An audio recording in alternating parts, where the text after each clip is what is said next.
সফল হওয়ার উপায় কি জানি না, কিন্তু ব্যর্থ হওয়ার চাবিকাঠি হচ্ছে সবাইকে খুশি করার চেষ্টা করা। ভরসাটা নিজের উপর থাকলে সেটা শক্তিতে পরিণত হয়, আর অন্যের উপর থাকলে সেটা দুর্বলতায় পরিণত হয়। সময় লাগে না ভুল করতে, সময় লাগে সেই ভুল শোধরাতে। কখনো না বলো না, কখনো বলো না আমি করতে পারবো না। তুমি অনন্ত এবং সব শক্তি তোমার ভেতরে আছে। তুমি সব কিছুই করতে পারো।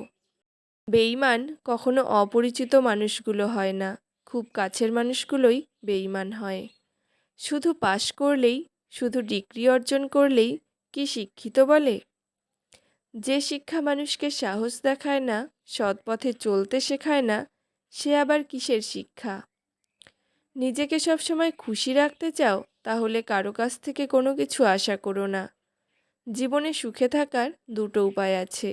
ভুলে যাও তাকে যাকে তুমি ক্ষমা করতে পারবে না, ক্ষমা করে দাও তাকে যাকে তুমি ভুলতে পারবে না। নিজেকে কারো কাছে ব্যাখ্যা করার দরকার নেই। যারা তোমায় ভালোবাসে তাদের এটার প্রয়োজন হবে না, আর যারা তোমাকে ঘৃণা করে তারা এগুলো বিশ্বাস করবে না।